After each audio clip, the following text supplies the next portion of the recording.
Is the Fairygodboss live webinar, and we are so excited to have all of you here with us today. I'm going to move over just a little bit so you don't see the bright light over my face.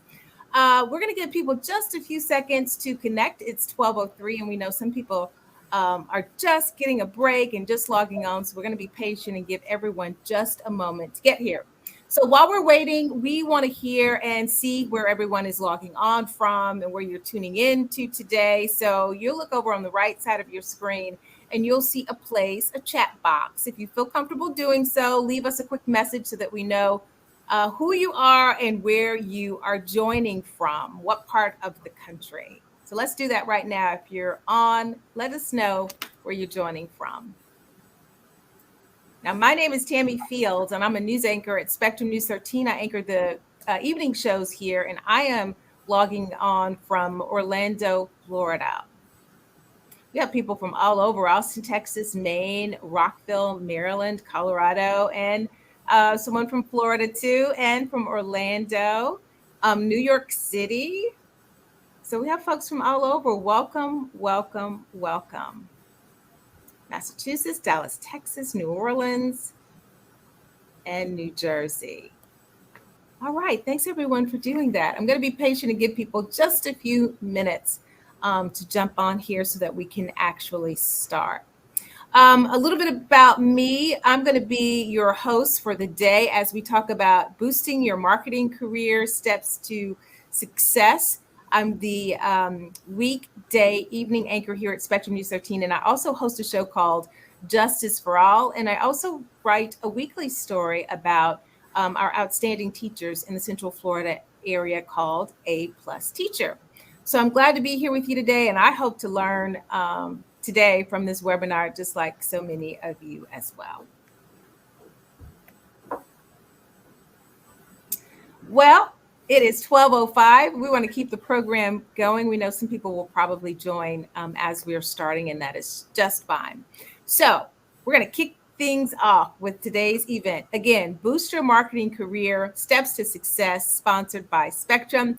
We are thrilled today to be joined by Amy Kim, Michelle Aragon, and Sharon Greenwood from Spectrum. We'd like each of you to take just a moment to introduce yourselves and tell us a little bit about yourselves. So let's start right now with Amy Kim. Thanks so much, Tammy. I'm so excited to be here. Thank you to Fairygodboss and Spectrum for giving us this opportunity to share our stories and our journey and to learn from the other panelists. My name is Amy Kim. I am the Senior Director of Marketing for Spectrum Enterprise, which is the large business part of Spectrum. So we cater to B2B, large businesses, your Fortune 500s, Fortune 100s, providing data, internet, voice, video solutions. So I've been with Charter for about 15 years, just recently having gone to the Spectrum Enterprise organization about a year ago. And I live in Fairfield, Connecticut, and I have two children who are 14 and 12, and everything you hear about teenagers are absolutely true. But I love being with them and spending my time with them, and I'm excited to be here. Amy, thank you. Let's hear from Michelle Aragon now. Hello, everyone. My name is Michelle Aragon. I am Vice President of Brand Marketing and Strategy at Spectrum Reach. Spectrum Reach is the advertising sales unit of Charter Communications. And my role here, I've been in this role for almost 2 years. Next week will be 2 years. My role is to architect the long-term vision and marketing strategy for all of Spectrum Reach's brand visibility and our go-to-market value proposition for our multi-screen and advanced advertising solutions. Beyond my specific role, I'm deeply committed to diversity, equity, and inclusion, and really making a difference in my community through involvement with nonprofit organizations. And let's see, I bought a house last year, so really exciting. That's keeping me on my toes, both with my new home and with work. And it's a pleasure to be here. Thank you for having me. Congratulations on the new home. And to Amy, congratulations on you on surviving life with a teenager. I should have addressed that because I have a teenager too. I know the challenges. The struggle is real. Sharon Greenwood now. Tell us a little bit about yourself. Hey, good afternoon, everyone. Thank you for having me. My name is Sharon Greenwood, and I work, I've been at Charter now for just about 3 years. I work in residential marketing. So Amy had mentioned she's an enterprise. I work in the residential group. I focus on life cycle marketing, right? So once somebody becomes a customer, looking at them throughout their journey and identifying points where they might be at risk to churn or disconnect their services. And I try to intervene with programs and campaigns that hopefully make them stay and understand the value of our products and services. Beyond that, I have my youngest child is on the spectrum. I'm very, very active in the special education PTA. I also have my oldest daughter, it just turned 13. So on the teenager one, I'm new to it, but it looks like it's going to be rough. So I'm strapping in. And of course, we have a dog and a cat. My dog is an Australian Shepherd, lots and lots of energy, keeps us very busy. Sharon, thank you so much for sharing. Love to hear about everyone's kids. While we're doing this too, you may see in the comment section that we would love to hear from you. We would love to hear what you do, how long you have been in marketing. So feel free to weigh in the comment section where so many of you also weighed in where you're joining us from today, because we'd love to hear that. Also, we want to let you know that there is a poll that we want you to take part in. There's a poll that you should be able to see on the right side of your screen. I'm going to double check to make sure it is there. This is a easy one. We're wanting to find out how many years you've been working in the marketing industry, whether it's 1 to 3 years, that will be answer A, B, 3 to 6 years, C, 6 to 10 years, 10 years or 10 plus years, answer D, please, A, B, C, D. While everyone is answering that poll, we're going to continue to move on. So we've got our introductions. We want to kick it off with the questions. Let's start with Sharon. This question is of you. Let's talk about taking risk. Taking risk. Oh boy.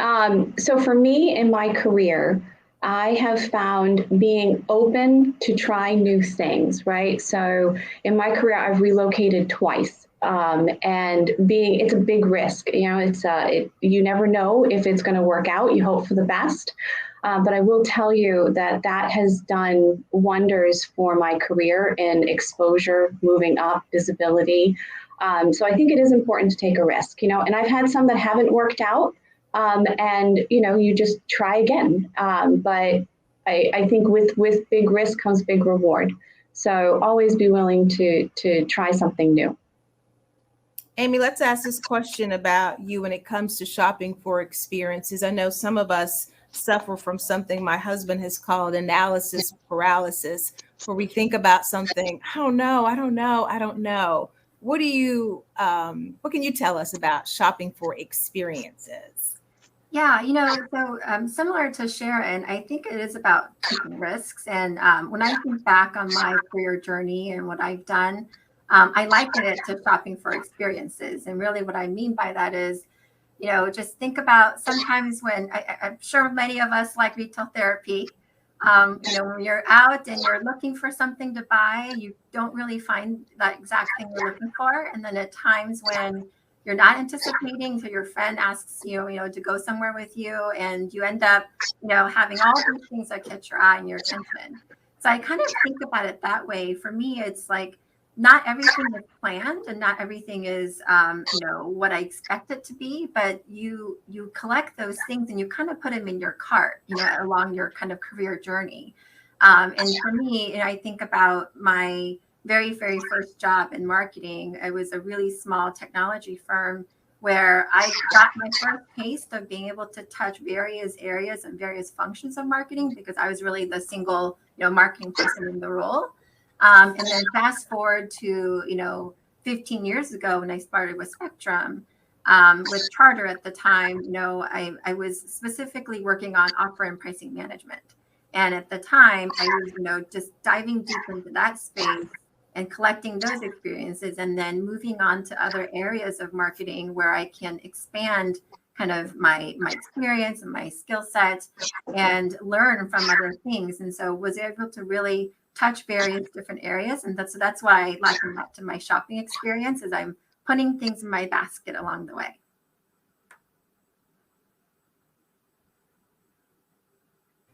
I like how you use that example, Amy, about shopping, because I think that's a way to put it to where so many of us can relate to. Even if you're not a big shopper for clothes and shoes, we got to go to the grocery store. So Michelle, let me ask this question of you. Is there a moment in time that was really pivotal in your career journey into marketing?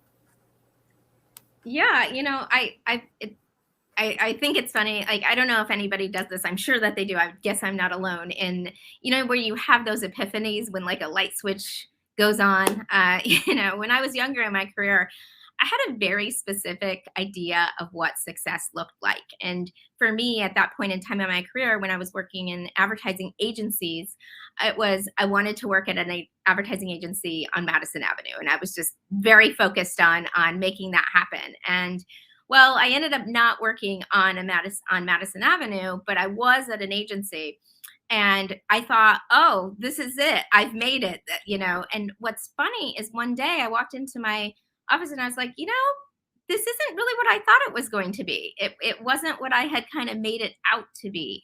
And so I had kind of gotten myopically focused on that specific goal, that I kind of lost sight of keeping myself open to other opportunities. I mean, advertising is really only one part of marketing. And much like what Amy was saying, learning and growing through a collection of experiences is really important, and becoming kind of a well-rounded marketer. And that's the only way that you're going to kind of learn and grow, is if you keep yourself open to those opportunities that at the time might not seem like it fits into what you're trying to get to.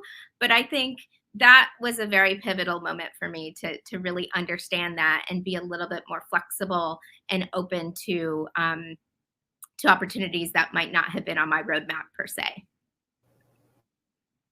Amy, this question of you.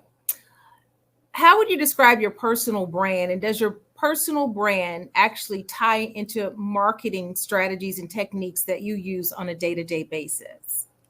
Yes, thanks, Tammy.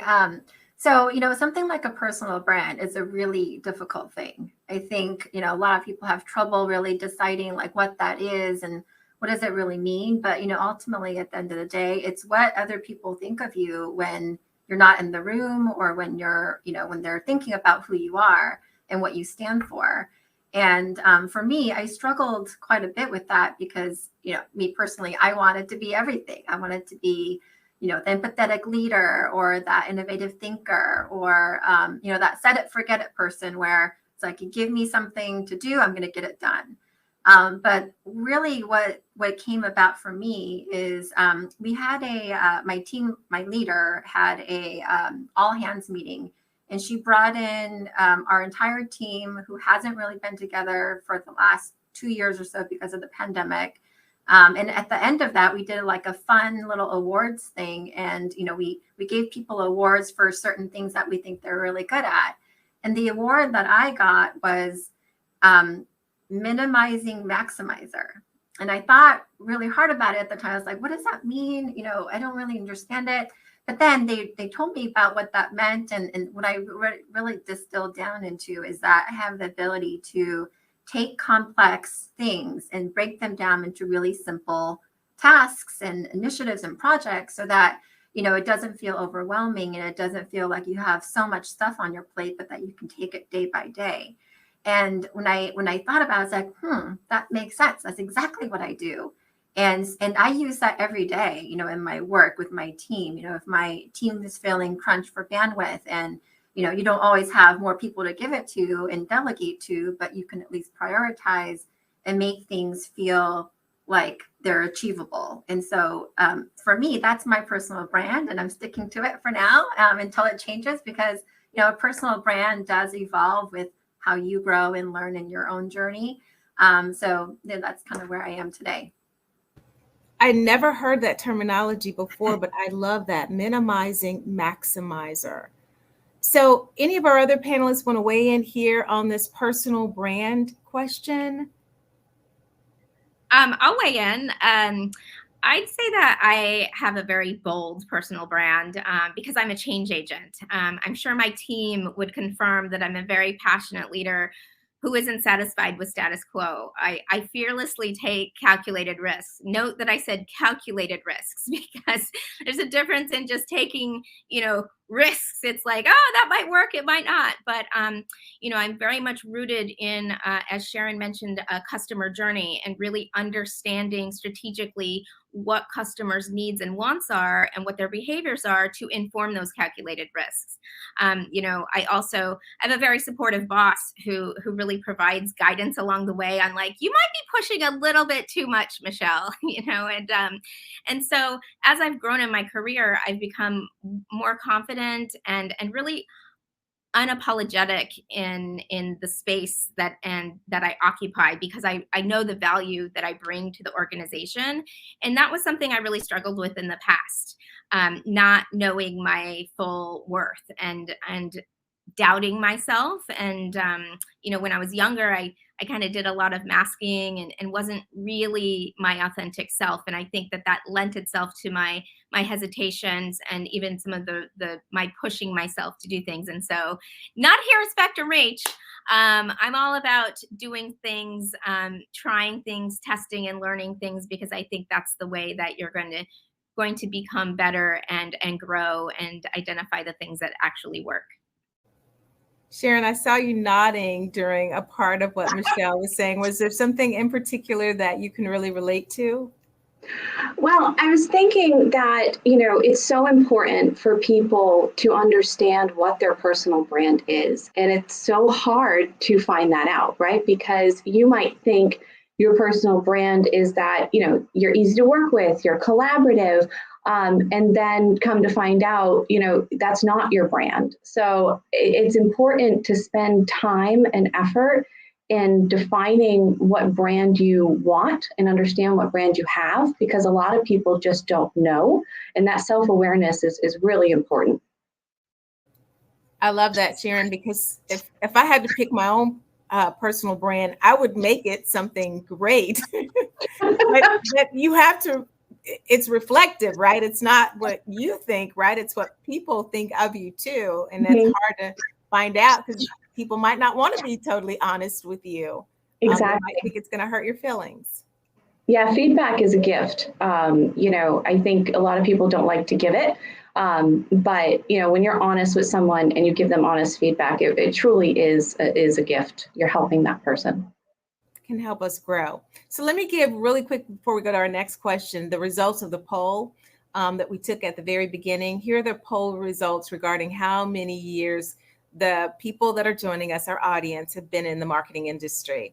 For 1 to 3 years, about 19.4% of the folks who are on the call have just started. 3 to 6 years, 25% of our audience. 6 to 10 years, 16.7%. And 10 plus years, 38.9%. Very interesting. So thank you all for weighing in with our poll. It really gives us an idea of how much experience you all have, and also to make sure that we're answering and addressing concerns that you have. So here's the next question. Are there any best practices that you would recommend for those in the audience today who are new to advertising and starting their career journeys in the marketing space? I'll let Amy answer that question first. Great. Thank you.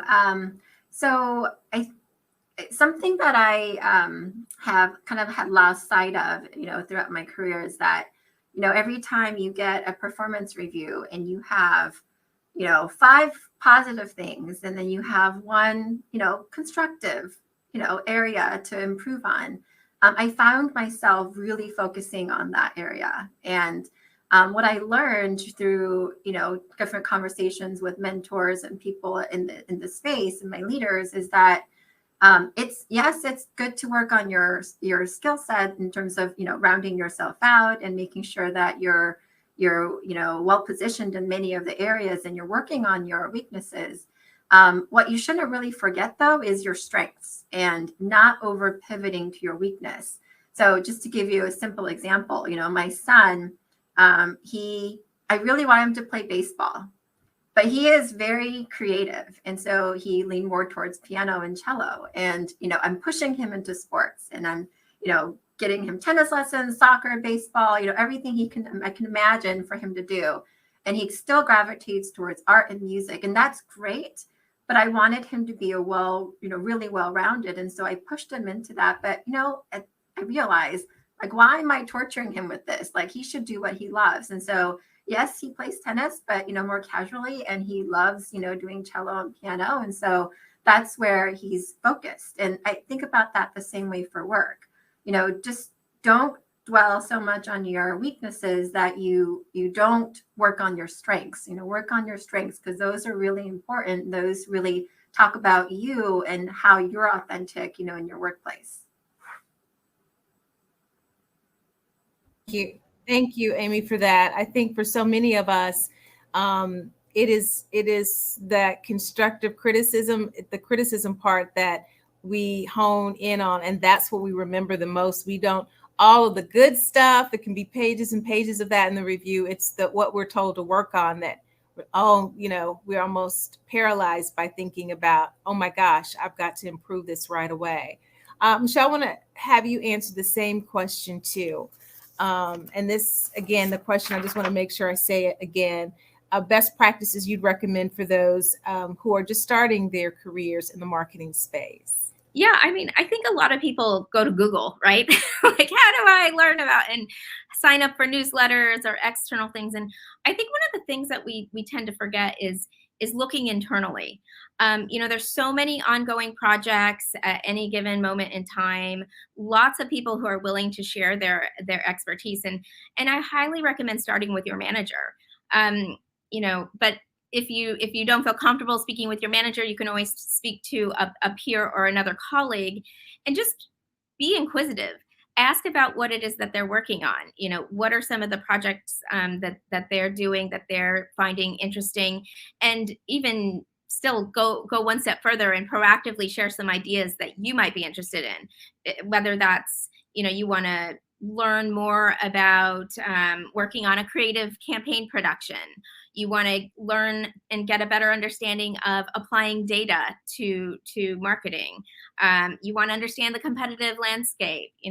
I think really taking an interest in learning about the business and understanding your business is extremely valuable. And not just your business, it could be your customer's business too. Those, I think, are easy ways to really expand your knowledge, and I think sometimes get forgotten because you try to just do your job really, really well, and you forget the bigger picture context. And so that would be a recommendation for me.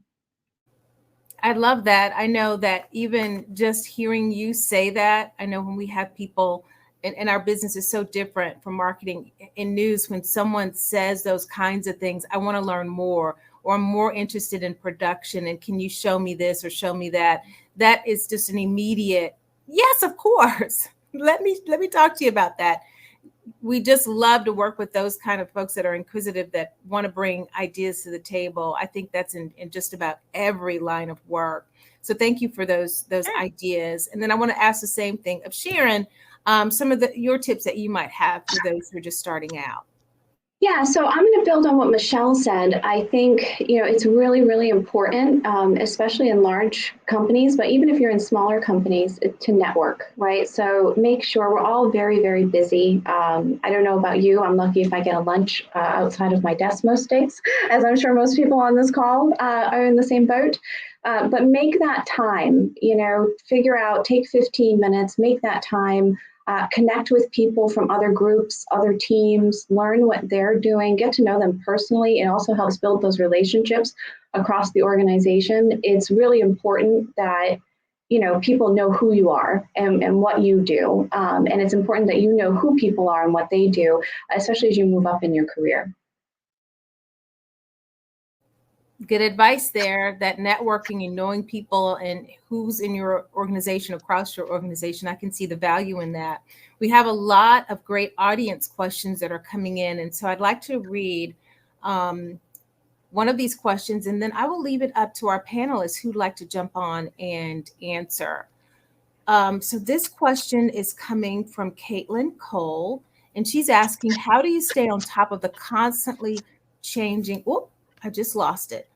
They're coming in fast, so I just lost it. I apologize. How do you stay on top of the constantly changing demands of marketing as well as shifting priorities? How do you stay on top of the constantly changing demands of marketing besides eating at your desk? And anyone can take that. Yeah, maybe I'll answer just with a short kind of exchange here. For me, I think it's always good to kind of sit back and level set. So, you might have a set of projects or initiatives that you're responsible for, and then they keep coming in from the top, right? So you get another thing and another thing, and the immediate reaction is to want to try to tackle all of them, or you do the next, the most recent thing that came in. But I think it's really important to level set, take a look at your list and really determine, okay, what's going to make the biggest impact? What are my leaders expecting me to do and by when? And what are some of the things that I don't actually have to do right now? And there are things that, only I put kind of this burden on myself for. So if you think about kind of what's expected of you, what is going to make an impact, and what are important but maybe doesn't have to be done right now, I think that really will help you understand and determine, what you want to focus on. And then you shouldn't really stop there. But from that point, go to your leader, talk to your leader about, okay, here are the 3 things I'm doing right now. And then here are the 3 things I'm not doing right now, so that we all have that understanding, and you're going to nod your head and say, yes, that's right. So that's how I would do that. Great answer there. Here's another question. What advice can you offer for those shifting into marketing from PR or communication?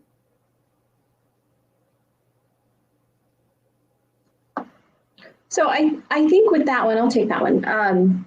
With PR and communication is very similar to marketing, right? So you're crafting copy, you're crafting communications to go out and talk with somebody. I think the marketing piece comes in with the selling and the customer mindset in there.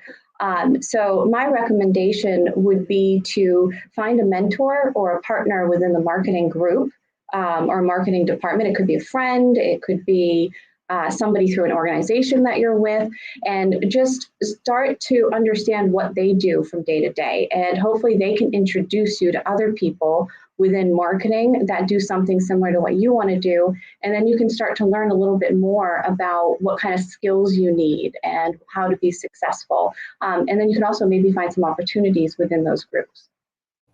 This is a good one, and it's an important one. I know a lot of people are facing this. This one is from Summer. Do you have any recommendations for those networking on LinkedIn? I've been laid off and I'm trying to expand my network. I'll take that one. Sure. I think a couple of things. I think you have to look at LinkedIn as kind of an online and an offline tool.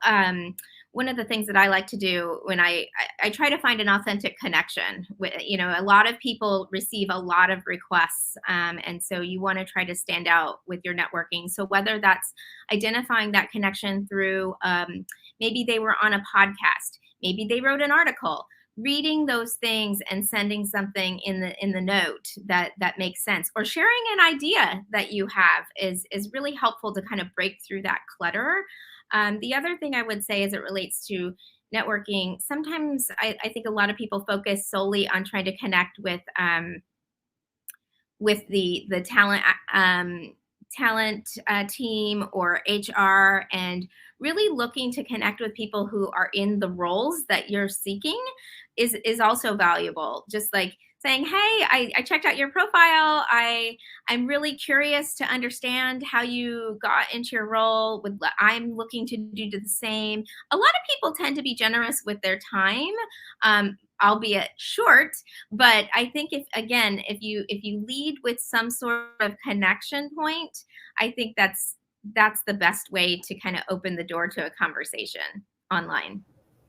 Thank you, Michelle. I like that because sometimes you can get a lot of connections on LinkedIn, but when people ask you something specific, can you do this? What do you think about this? I at least feel more compelled that I need to respond to that and not just let it sit there. Whereas the connection comes in and I just approve it and go, yay, I'm connected to this person.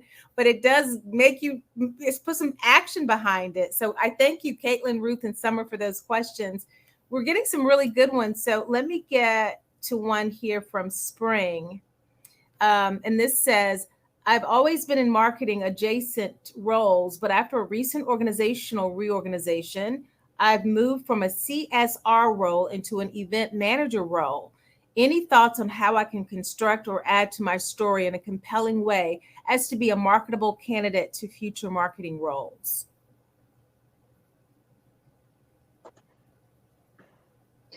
I think for me, when I'm looking at people within the marketing group, it's great to see numbers, right? I think that's always compelling to everybody. So in your event manager role, coming up with some things like I drove X amount of people to this event, or I did XYZ to promote this event. We got this many signups at this event. I think that really helps, and it really puts something tangible into your resume that people can refer to. Yeah, maybe if I can just add to that, I would say also to find a similar thread within your experiences. So, you might think a CSR role and event manager role are very different, but, you can find an angle where it just heightens your experience and the story you want to tell. Maybe it's around customer service or, being able to anticipate needs or whatever it is, but try to find a similar thread of the experiences you've had to create that story for yourself.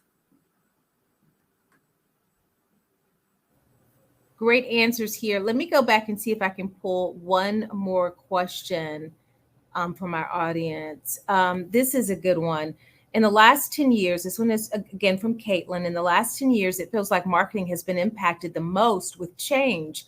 How do you make sure you're staying on top of trends, digital, social, etc., that seem to be shifting yearly in such a dynamic industry?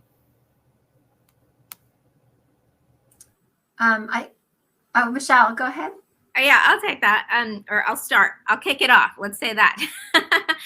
I mean, given this landscape is constantly evolving, and I don't think it's going to stop evolving anytime soon. And since we don't have a magic 8-ball to kind of foresee into the future, it's really critical to identify opportunities.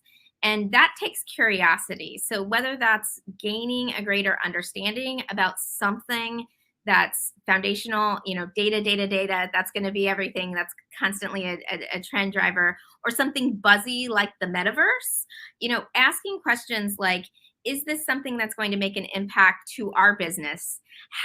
What type of opportunity would that be? Is there something that can enhance the way we perform as a team? Would this save us resources, whether that be time or money even? I think really asking yourself these questions as you're thinking about some of the trends, because let's face it, sometimes trends are just a bright and shiny object that everybody just kind of chases. But I think if you can identify something that would truly make an impact to whether it's your role or your team or the broader organization, that's the way you're going to be able to kind of leverage the trend versus just kind of chasing it. Yeah, and I think to add to that, so I think that's Michelle makes a really good point. And on the flip side, sometimes let them come to you. So, I think Michelle talks about going actively to pursue those opportunities and thinking through those with curiosity. But what I found is that when as most of you probably have this experience, you'll have lots of vendors and partners trying to reach out to you to get, 10, 15 minutes of your time. And it's really easy just to delete and not respond and move on. But every once in a while, you're going to find something that's intriguing. And I have found that, 100% of the time, if I talk to someone outside of my company, in our space or industry, that I learned something new, that I walk away with kind of a better understanding of something or a new idea, and maybe it doesn't come to fruition now, but you kind of file it away and then you pull it out later when it makes sense.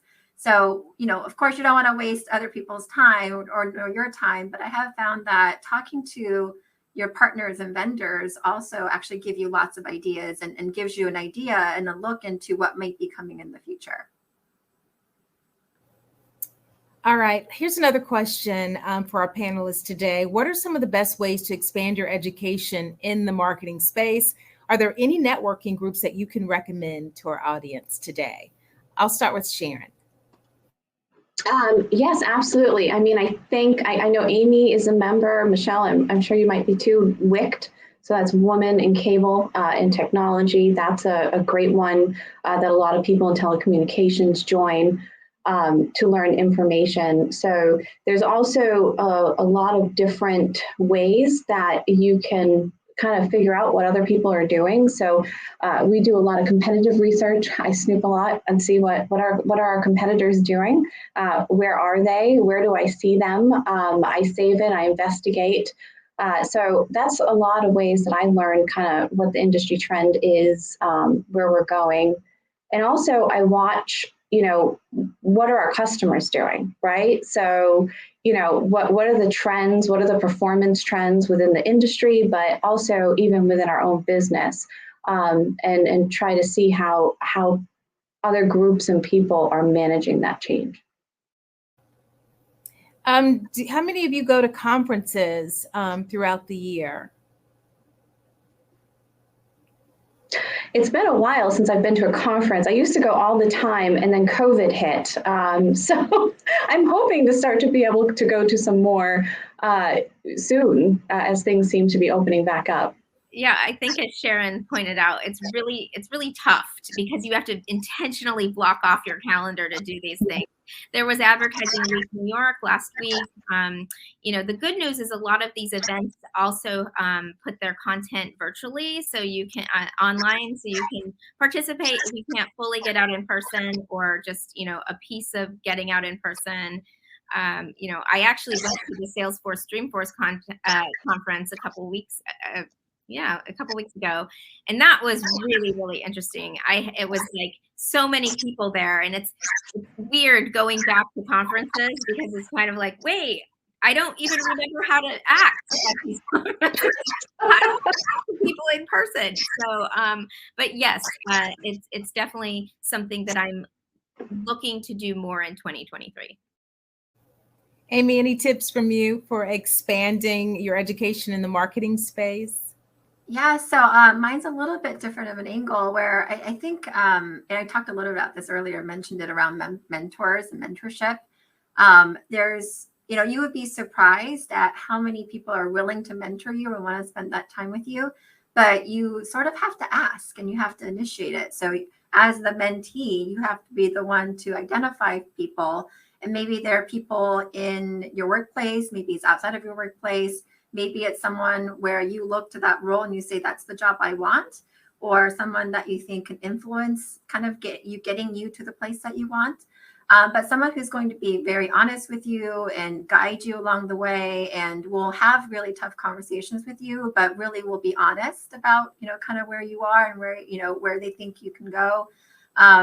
So I would say having good mentors is really important in kind of networking and expanding your education overall. And then, I did want to mention there's a book that we were reading for. So Spectrum has a business resource group called the Spectrum Women's BRG. And within that group, we did a book club, and we read a book from Patty Azzarello. It was called Rise. And it's 3 practical steps for advancing your career, standing out as a leader, and liking your life. And it is just a really easy to read, wonderful book that talks about how to do better, which is, do better in your workplace and helping you prioritize and making sure you're getting things done that you need to. Look better, which is making sure that people understand what you're doing and you're getting the recognition, but it's not where you're out there and bragging about yourself, but it's done in a very tasteful way. And then connect better, which is around, making sure you have those relationships and mentors, are definitely helpful. I have mentors that I have from, previous work relationships and even currently. And some of them are not formal mentor relationships where I say, okay, you're my mentor, but I can go to them whenever I have a problem or a concern or something that I just can't figure out by myself. Great advice. And this really leads us to another great audience question. This comes from Summer, who says, does any of our panelists here have any favorite podcasts, influencers, websites to keep up with the trends and innovations in marketing? I love the book, though. I just wrote that down. Order from Amazon today. But how about any of the podcasts or influencers or websites that you all follow?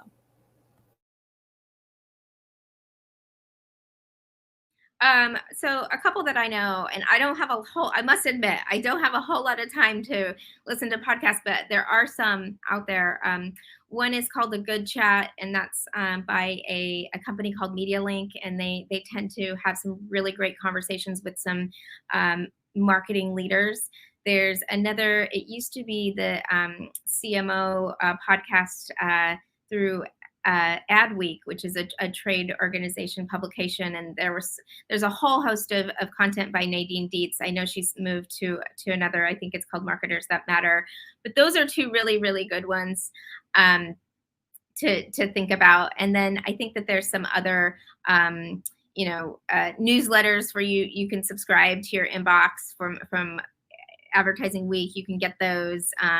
Synopsis is a great one to know what's going on in the industry, and so those are easy kind of things to take a look at. Thank you. I want to repeat the name of the book because we're getting a lot of questions. The name of the book is Rise, RISE, 3 Practical Steps for Advancing Your Career, Standing Out as a Leader, and Liking Your Life. Patty Azzarello. I hope I'm pronouncing her name right. But that is the name of the book because I'm getting that in the chat quite a bit. Yep, no, you got it perfectly right. And Patty Azzarello, she was the youngest GM of Hewlett Packard and several, high leadership profile positions. I think she's a consultant now, but yes, the book is amazing. It's really great tips and easy to read. And I love the easy to read part. Yes. Let me take another question too, and thank you for adding those to the chat, the title for everyone else too. This is a question that came in while we were just talking and just answering that question about influencers and websites, etc. Kimberly writes to us, I was working for a company in which I worked for 30 years of experience in retail customer service management, etc. In the last 3 to 5 years working in the marketing and loyalty and event management, I've decided to move on to a different area, still working in marketing, loyalty, event management, but not in retail. Any suggestions on how to start?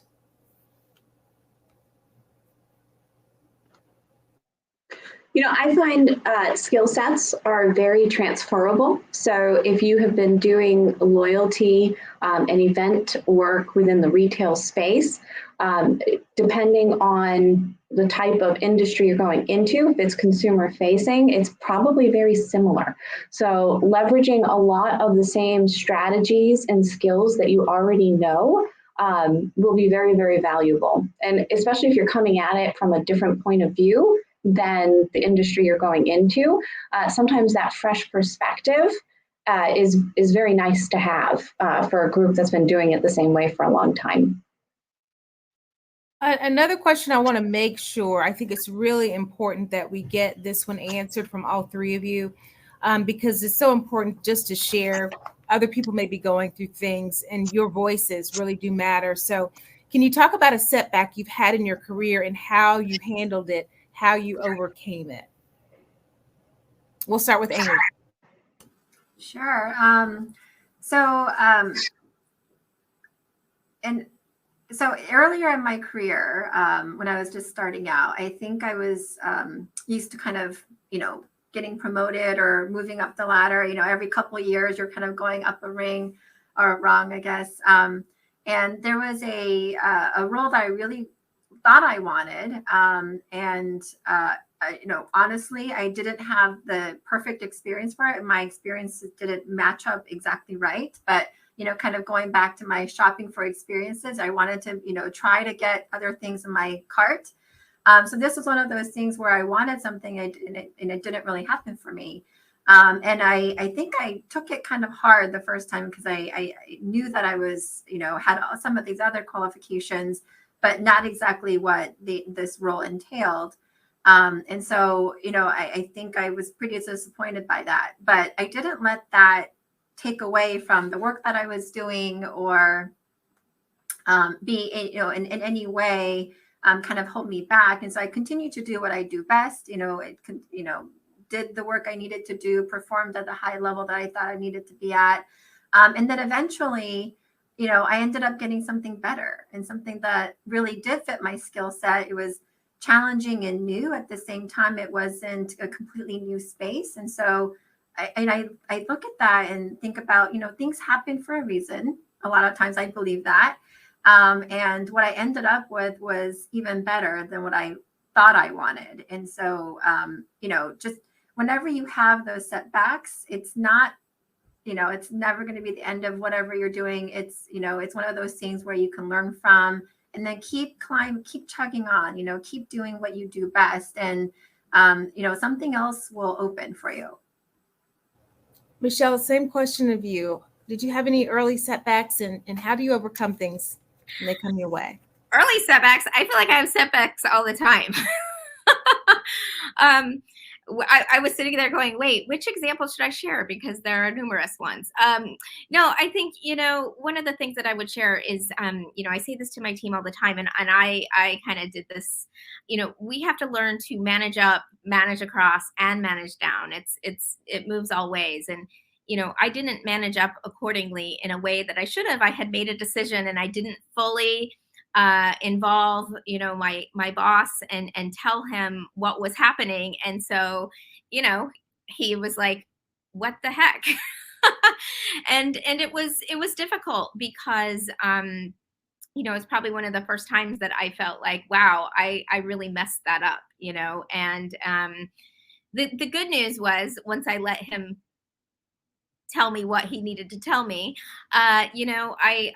as Amy said, it's a learning opportunity, right? And I guarantee that hasn't happened again, right? And so I think you need to take those failures or those missteps in stride and just know that you're not going to let it happen again. And so that happens, and just ownership of your mistake, and on to the next. I think that's something that we all tend to then learn from, grow from, and something that you can share that experience and knowledge with somebody else.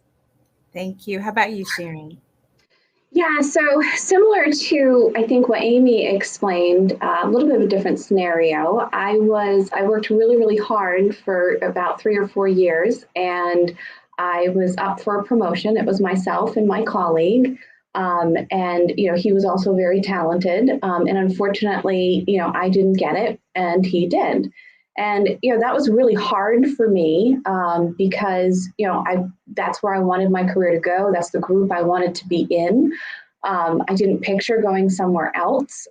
So it was a mentor of mine that actually recommended, maybe it's time for a change, volunteer, make a lateral move. And I did. They were starting up a new product. I raised my hand and I said, hey, I'd love to be a part of this new product. Sounds very fun and exciting and different. I've never done anything like this before. Luckily, they said yes, and I was able to go over there. And, within a year, I had gotten a promotion, and it was by far the best experience I think I've had career-wise. So it worked out really, really well. Even though I was devastated at the time, it ended up working out for the best in the end. I've heard people say sometimes that don't block your blessing, but so many times we want those opportunities. I'm not in marketing, but I can tell you guys, I personally was passed over for promotion so many times that it was almost like a running joke. I would apply and apply and apply and apply for promotions to where, my friends were just like, I really do not think they're interested in you in that role. But I have this thing called wear them down. And so, yeah, I just wore them down. But this is not about me and my setbacks. This is about you all. We're going to do a quick lightning round right now. So get ready, buckle up. What advice would you give to your younger self? It's got to be quick, lightning round. Amy, you go first. I would say advocate for yourself and advocate for others. Thank you. Michelle. Don't compare your journey to others. Say that one more time. Don't compare your journey to other people's journeys. Love that. Sharon. Don't feel guilty for taking the time off that you need. Wow, that is a big one. So while we have a few minutes left, we don't have a lot of time left. I think it's important that we talk a little bit more about that. Don't feel guilty taking time off, because I think post-COVID, there's been a big pendulum swing where managers and bosses are now saying, you need a mental break. You're not feeling great. You're burnt out. Take the time. We want you to feel good and come back to work. So I want to hear all three of you all talk more about that, because if there's anything some of us are feeling, and it's burnout. So Amy, how do you deal with that? Because a lot of us A personality people don't want to take off because we are afraid that our team is going to see it as a weakness. Yeah. And, I think there's studies out there that show people that take their vacation days and take their vacation time, stay longer at companies, are more satisfied and happier than people who just work, don't take any time off, and they get burnt out. And so, that is a real thing. And I have to take that advice for myself as well. That's something that I'm constantly working on. But, I think it's important to, when you're taking the time off, to really just take it off. And it's good for your team. It's good for yourself. And it's also good for setting expectations with your leaders. So again, I'm saying all this, but this is advice that I have to take for myself. And I constantly think about that as well. But, if you're taking the time off, and, you should make time to do it and enjoy the things that you do in your personal life, really take it off. And that way you're setting expectations for your leaders and your team and everyone around you. Michelle, same question of you. Yeah, I try to be very transparent with my team, and really ask them, what are they working on? Does it really have to be completed by X date? If they're having a rough day, do you need to just take the rest of the day off? I tend to be very direct. So I ask very direct questions of my team, because I think that that's the way that we're going to get at some of the root, because a lot of times, we take on a lot of pressure, and we kind of create our own pressure and think we have to do this. Instead, if we just communicated, which, I think everybody thinks that they're great communicators, but it's actually a quite challenging thing to do. And just say, you know what, I really thought I could get this to you, but can we revisit the deadline? Things like that. And just, as long as my team is delivering what they need to be delivering, I'm all for them, putting their health and wellness, first, because we are not, the business of marketing, as exciting and interesting as it is, we're not saving lives here and so I think we need to kind of put that into perspective, and not everything is a sprint to finish. So. And Sharon, how about you? How do we find this life-work balance, especially when we have families and kids and all those great things too? It's a lot. It is a lot. And I think life-work balance isn't something that a company or a person is going to give you. It's something that you have to define for yourself. It's going to be different for everyone. And you have to make that a priority for your physical and your mental health, but also for your family needs. And then if you have aging parents, I think women particularly have a lot of demands on them in the workplace, especially for their time. And it's really important to be cognizant of what you need and where you can draw that line. And sometimes it's going to ebb and flow, right? Sometimes your work is going to take a priority. Sometimes your family life is going to take a priority. But ultimately, you need to drive those decisions and what works for you. You can't rely on a company to do it for you. Amen, amen, amen. Those are great answers, and I appreciate you all so much. Amy, Michelle, Sharon, these kinds of webinars are so important because we learn so much, but they're not great if people don't share from the heart. So, and you all have done that. So thank you so very much. I'm not in marketing, but I was taking notes. I learned a lot from all three of you ladies. So thank you for your time. Thank you for your expertise. We really appreciate it. So for our audience, we want to thank you too for all the great questions and just for being here. And we want to remind you that we're going to be sending out a recording of today's event along with some resources to learn about opportunities at Spectrum. Yay! In the meantime, make sure that you check out Spectrum's profile and jobs on Fairygodboss. And we want to hear your feedback too. So over in the comment section, you will see a place for a survey, a really quick survey about today's event. It always helps us to get better and to make sure we're talking about things that you care about. So audience members, we're clapping for you virtually. Thank you for joining us. Please take this survey. And again, thank you for all your time. And that's it. Our time is up. 12:59. We're going to give you back 1 little minute. Thanks, everybody. I hope that you have a great afternoon. Thank Thank you. you. Bye.